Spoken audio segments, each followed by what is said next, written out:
연방제로 가면 돼요, 안 돼요?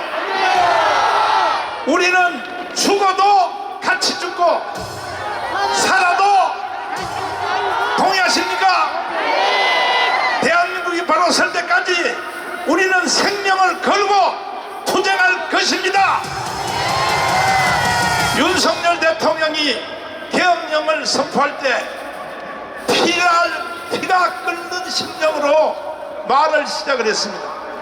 그런데도 대한민국의 언론들, 공중파, KBS, MBC, SBS 그리고 종편들이 대통령의 계엄령 원문을 다 감춰버렸어요. 왜 감출까요?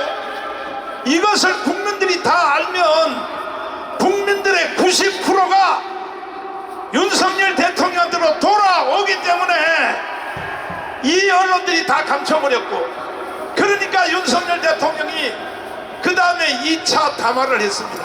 약간 길기는 하지만 한번 이걸 들어보시면 사실은 저도 책임이 커요. 결국은 뭐냐, 부정선거, 이 북한이 핵핵을 가지고 선관위를 가지고 논단 말이야. 이것 때문에 계엄령을 선포했고, 그리고 우리는 영상을 만들어서 계속 윤석열 대통령에게 계속 쏘아붙였습니다. 그래서 저는 윤석열 대통령에게 미안한 마음을 가지고 있습니다. 왜? 자유통일당 때문에 계엄령을 선포한 것입니다. 그러므로 이 자리에 계신 여러분도 한번 동의 한번 해보세요. 자, 첫째, 계엄령이 잘 선포되었다. 동의하시면 두 손 들고 만세. 다시, 내가 대통령일지라도, 여러분이 각자가 대통령일지라도 윤석열 대통령처럼 계엄령을 선포할 수밖에 없다. 동의하시면 두 손 들고 만세. 끝났습니다. 끝났습니다.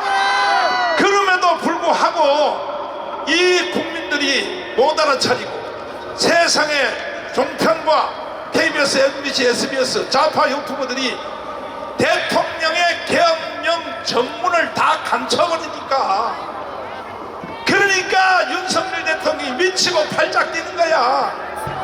어디 하소연 할 때도 없는 거예요. 그래서 윤석열 대통령이 2차 담화를 발표했는데 이것을 한번 들어보십시오. 이걸 들으시면 국민들의 90%가 윤석열 앞으로 돌아올 것입니다. 이 피 끓는 심정으로, 아니 윤석열 대통령도요, 솔직히 이야기해서 대충 슬금슬금 좌파들하고 협력해서 대통령 살짝 그냥 해먹고 나면 연금 타죠, 편하죠.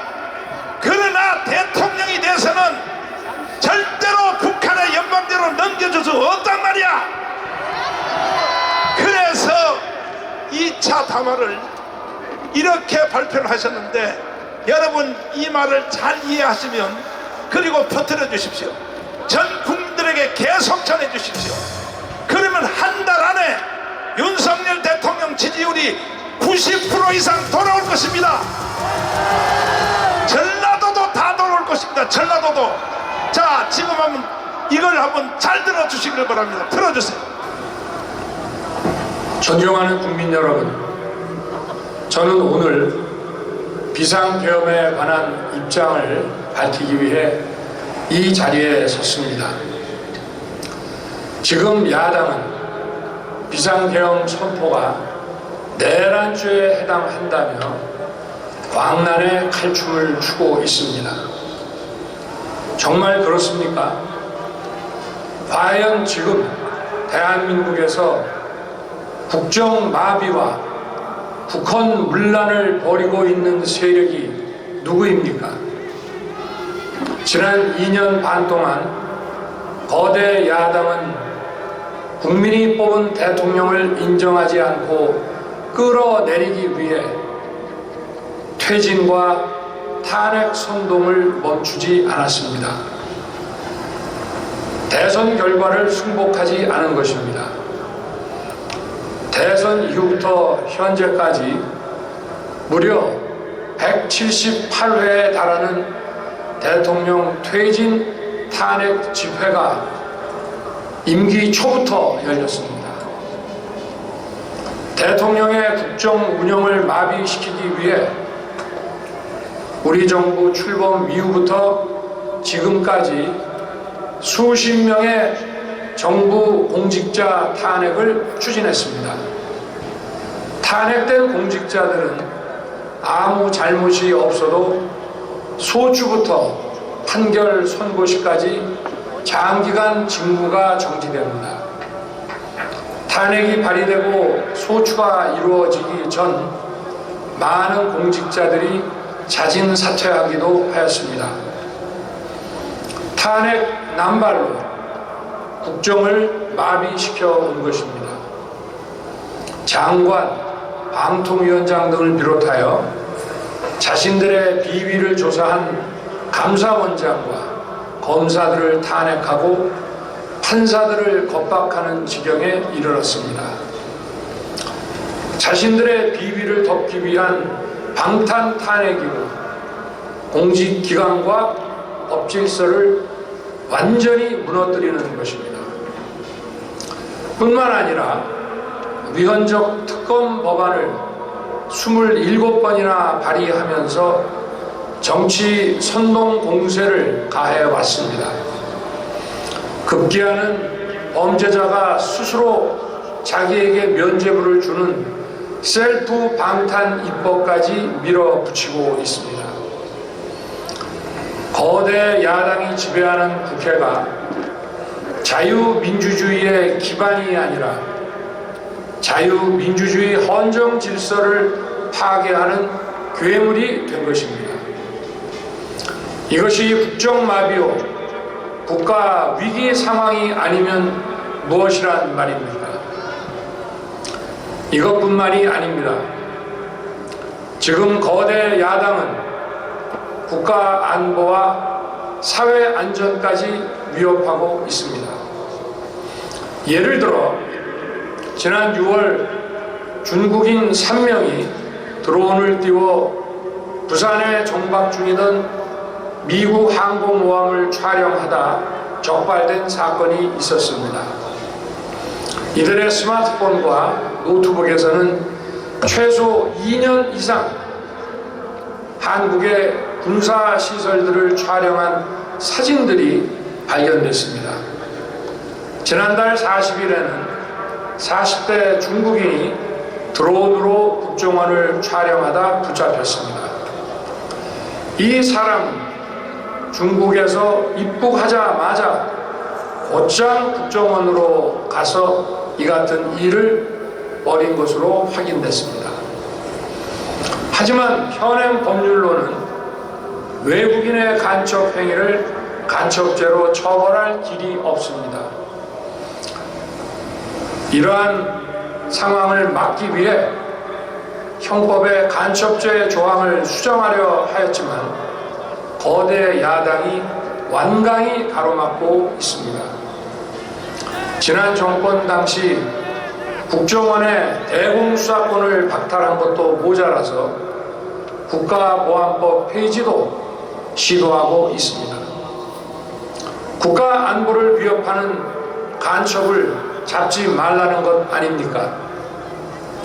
북한의 불법적인 핵무장과 미사일 위협 도발에도 GPS 교란과 오물 풍선에도 민주노총 간첩 사건에도 거대 야당은 이에 동조할 뿐 아니라 오히려 북한 편을 들면서 이에 대응하기 위해 고군분투하는 정부를 흠집내기만 했습니다. 북한의 불법 핵 개발에 따른 유엔 대북 제재도 먼저 풀어야 한다고 주장합니다. 도대체 어느 나라 정당이고 어느 나라 국회인지 알 수가 없습니다. 검찰과 경찰의 내년도 특경비, 특활비 예산은 아예 0원으로 깎았습니다. 금융사기 사건, 사회적 약자 대상 범죄, 마약 수사 등 민생침해 사건 수사, 그리고 대공수사에 쓰이는 기묘한 예산입니다. 마약, 딥페이크 범죄 대응 예산까지도 대폭 삭감했습니다. 자신들을 향한 수사 방해를 넘어 마약 수사, 조폭 수사와 같은 민생사범 수사까지 가로막는 것입니다. 대한민국을 간첩천국, 마약 소굴, 조폭 나라로 만들겠다는 것 아닙니까? 이런 사람들이야말로 나라를 망치려는 반국가 세력 아닙니까? 그래놓고 자신들의 특권을 유지하기 위한 국회 예산은 오히려 늘렸습니다. 경제도 위기 비상 상황입니다. 거대 야당은 대한민국의 성장 동력까지 꺼뜨리려고 하고 있습니다. 민주당이 삭감한 내년 예산 내역을 보면 잘 알 수 있습니다. 원전 생태계 지원 예산을 삭감하고 체코 원전 수출 지원 예산은 무려 90%를 깎아버렸습니다. 차세대 원전 개발 관련 예산은 거의 전액을 삭감했습니다.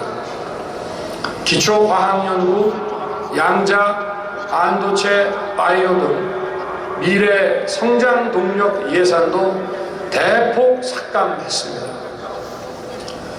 동해가스전 시추 예산, 이른바 대왕고래 사업 예산도 사실상 전액 삭감했습니다. 청년 일자리 지원 사업, 취약계층 아동 자산 형성 지원 사업, 아이들 돌봄 수당까지 손을 댔습니다. 산업 생태계 조성을 위한 혁신 성장 펀드, 강소기업 육성 예산도 삭감했습니다. 재해 대책 예비비는 무려 1조 원을 삭감하고 팬데믹 대비를 위한 백신 개발과 관련 R&D 예산도 깎았습니다.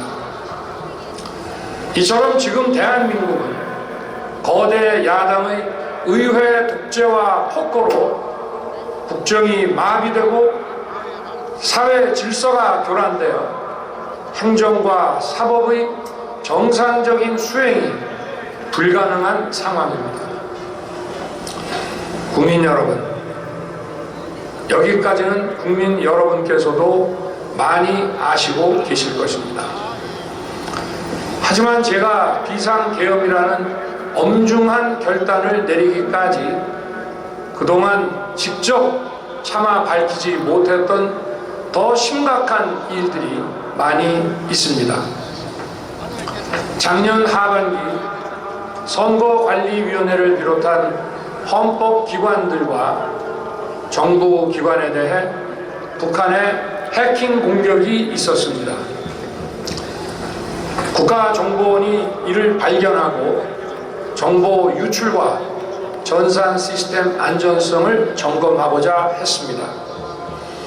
다른 모든 기관들은 자신들의 참관하에 국정원이 점검하는 것에 동의하여 시스템 점검이 진행되었습니다. 그러나 선거관리위원회는 헌법기관임을 내세우며 완강히 거부하였습니다. 그러다가 선관위에 대규모 채용 부정 사건이 터져 감사와 수사를 받게 되자 국정원의 점검을 받겠다고 한 발 물러섰습니다. 그렇지만 전체 시스템 장비의 아주 일부분만 점검에 응하였고 나머지는 불응했습니다.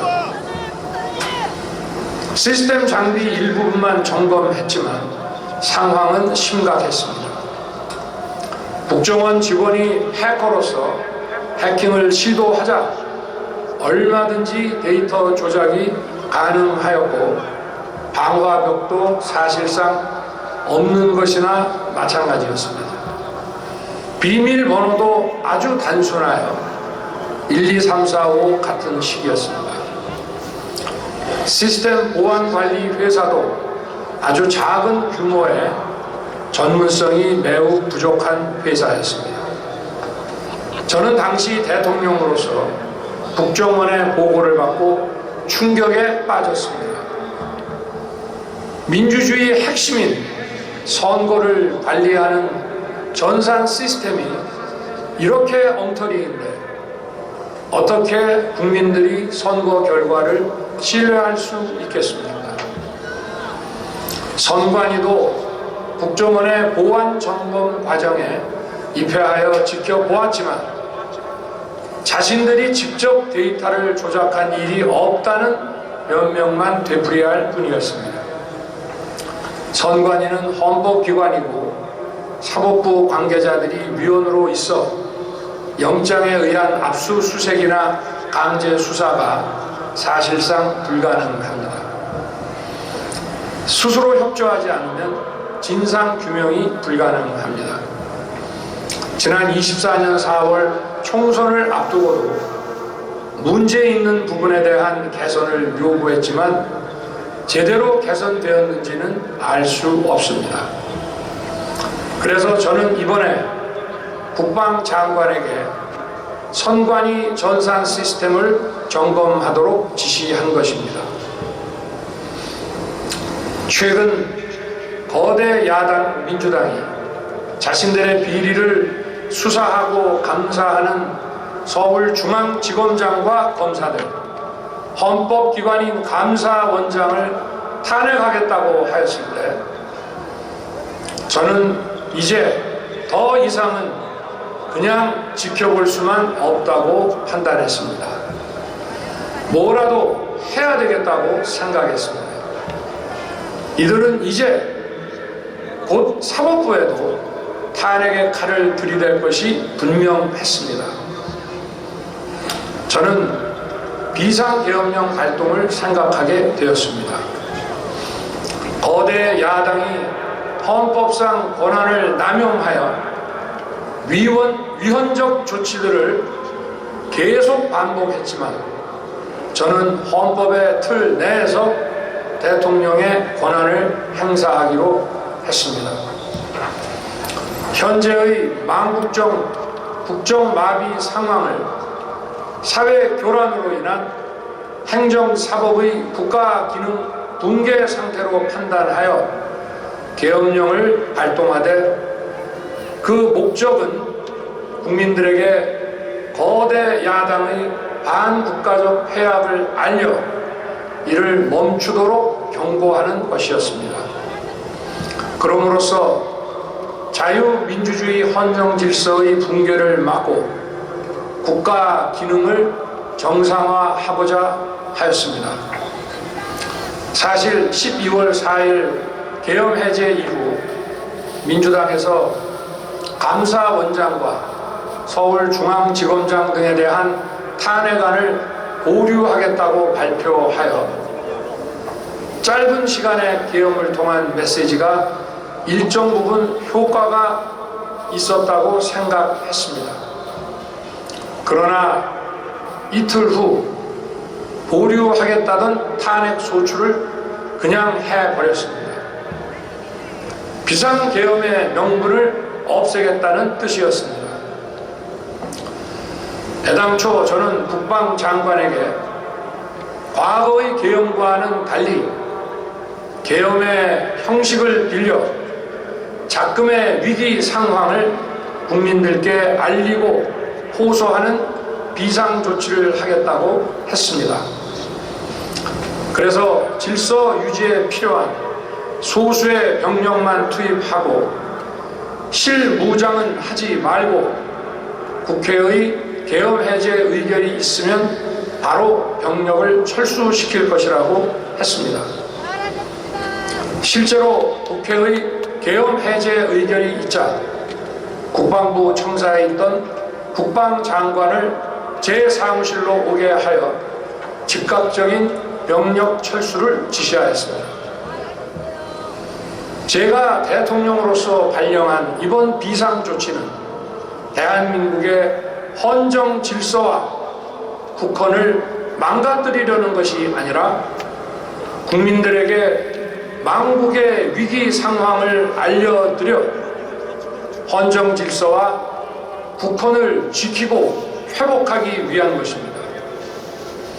소규모이지만 병력을 국회에 투입한 이유도 거대 야당의 망국적 행태를 상징적으로 알리고 계엄 선포 방송을 본 국회 관계자와 시민들이 대거 몰릴 것을 대비하여 질서 유지를 하기 위한 것이지 국회를 해산시키거나 기능을 마비시키려는 것이 아님은 자명합니다. 300명 미만의 실무장하지 않은 병력으로 그 넓은 국회 공간을 상당 기간 장악할 수 없는 것입니다. 과거와 같은 계엄을 하려면 수만 명의 병력이 필요하고 광범위한 사전 논의와 준비가 필요하지만 저는 국방장관에게 계엄령 발령 담화 방송으로 국민들께 알린 이후에 병력을 이동시키라고 지시했습니다. 그래서 10시 30분 담화 방송을 하고 병력 투입도 11시 30분에서 12시 조금 넘어서 이루어졌으며 1시 조금 넘어 국회의 계엄 해제 결의가 있자 즉각 군 철수를 지시하였습니다. 결국 병력이 투입된 시간은 한두 시간 정도에 불과합니다. 만일 국회 기능을 마비시키려 했다면 평일이 아닌 주말을 기해서 계엄을 발동했을 것입니다.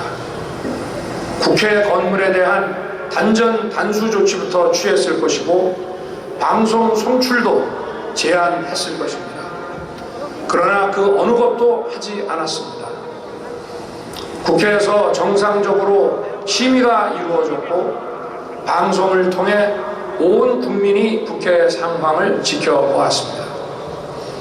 자유민주 헌정 질서를 회복하고 수호하기 위해 국민들께 망국적 상황을 호소하는 불가피한 비상조치를 했지만 사상자가 발생하지 않도록 안전사고 방지에 만전을 기하도록 하였고 사병이 아닌 부사관 이상 정예 병력만 이동시키도록 한 것입니다.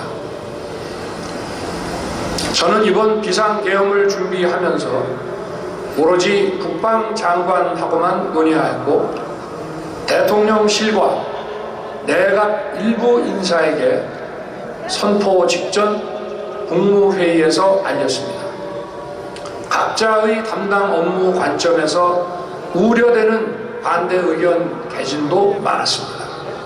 저는 국정 전반을 보는 대통령의 입장에서 현 상황에서 이런 조치가 불가피하다고 설명했습니다. 군 관계자들은 모두 대통령의 비상계엄 발표 이후 병력 이동 지시를 따른 것이니만큼 이들에게는 전혀 잘못이 없습니다. 그리고 분명히 말씀드리지만 저는 국회 관계자의 국회 출입을 막지 않도록 하였고 그래서 국회의원과 엄청나게 많은 인파가 국회 마당과 본관, 본회의장으로 들어갔고 계엄 해제 안건 심의도 진행된 것입니다. 그런데도 어떻게든 내란죄를 만들어 대통령을 끌어내리기 위해 수많은 허위 선동을 만들어내고 있습니다. 도대체 2시간짜리 내란이라는 것이 있습니까? 질서 유지를 위해 소수의 병력을 잠시 투입한 것이 폭동이란 말입니까? 거대 야당이 거짓 선동으로 탄핵을 서두르는 이유가 무엇이겠습니까? 단 하나입니다. 거대 야당 대표의 유죄 선고가 임박하자 대통령의 탄핵을 통해 이를 회피하고 조기 대선을 치르려는 것입니다. 국가 시스템을 무너뜨려서라도 자신의 범죄를 덮고 국정을 장악하려는 것입니다. 이야말로 국헌문란 행위 아닙니까? 맞습니다. 저를 탄핵하든 수사하든 저는 이에 당당히 맞설 것입니다. 저는 이번 계엄 선포와 관련해서 법적, 정치적 책임 문제를 회피하지 않겠다고 이미 말씀드린 바 있습니다. 저는 대통령 취임 이후 지금까지 단 한순간도 개인적인 인기나 대통령 임기 자리 보존에 연연해 온 적이 없습니다. 자리 보존 생각만 있었다면 국헌문란 세력과 구태여 맞서 싸울 일도 없었고 이번과 같이 비상계엄을 선포하는 일은 더더욱 없었을 것입니다. 5년 임기 자리 지키기에만 매달려 국가와 국민을 외면할 수 없었습니다. 저를 뽑아주신 국민의 뜻을 저버릴 수 없었습니다. 하루가 멀다 하고 다수의 힘으로 입법 폭고를 일삼고 오로지 방탄에만 혈안되어 있는 거대 야당의 의회 독재에 맞서 대한민국의 자유민주주의와 헌정 질서를 지키려 했던 것입니다. 그 길밖에 없다고 판단해서 내린 대통령의 헌법적 결단이자 통치 행위가 어떻게 내란이 될 수 있습니까? 대통령의 비상계엄 선포권 행사는 사명권 행사, 외교권 행사와 같은 사법심사의 대상이 되지 않는 통치 행위입니다.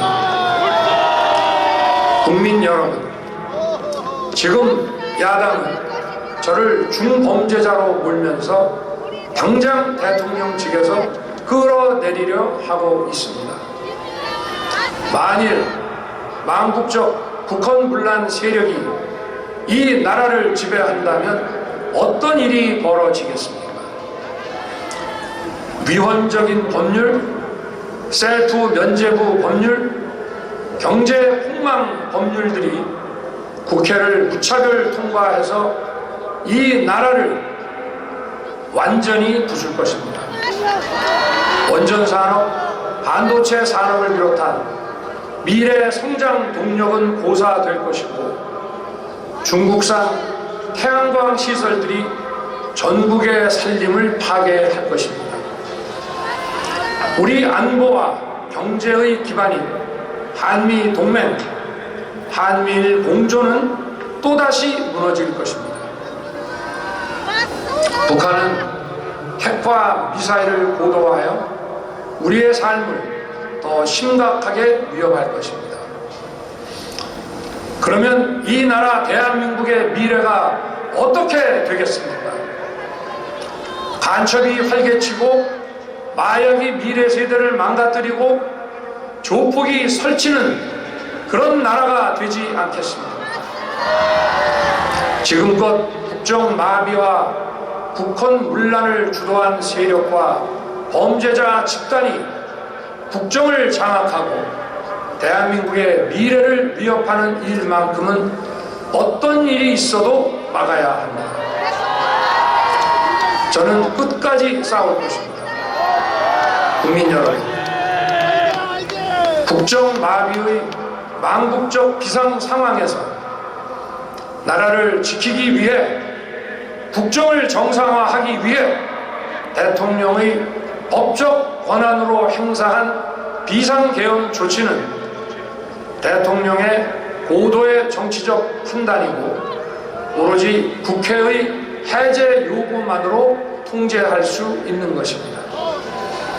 이것이 사법부의 판례와 헌법학계의 다수 의견임을 많은 분들이 알고 있습니다.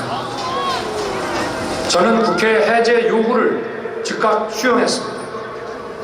계엄 발령 요건에 관해 다른 생각을 가지고 계신 분들도 있습니다만, 나라를 살리려는 비상 조치를 나라를 망치려는 내란 행위로 보는 것은 여러 헌법학자와 법률가들이 지적하는 바와 같이 우리 헌법과 법 체계를 심각한 위험에 빠뜨리는 것입니다. 저는 묻고 싶습니다. 지금 여기저기서 광란에 칼춤을 추는 사람들은 나라가 이 상태에 오기까지 어디서 도대체 무엇을 했습니까? 대한민국의 상황이 위태롭고 위기에 놓여 있다는 생각도 전혀 하지 않았다는 말입니까? 공직자들에게 당부합니다. 엄중한 안보 상황과 글로벌 경제 위기에서 국민의 안전과 민생을 지키는 일에 흔들림 없이 매진해 주시기 바랍니다. 국민 여러분, 지난 2년 반 저는 오로지 국민만 바라보며 자유민주주의를 지키고 재건하기 위해 불의와 부정, 민주주의를 가장한 폭거에 맞서 싸웠습니다. 피와 땀으로 지켜온 대한민국, 우리의 자유민주주의를 지키는 길에 모두 하나가 되어주시길 간곡한 마음으로 호소드립니다. 저는 마지막 순간까지 국민 여러분과 함께 싸우겠습니다.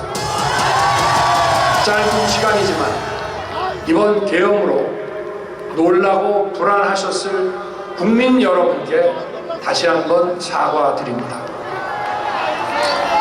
국민 여러분에 대한 저의 뜨거운 충정만큼은 믿어주십시오.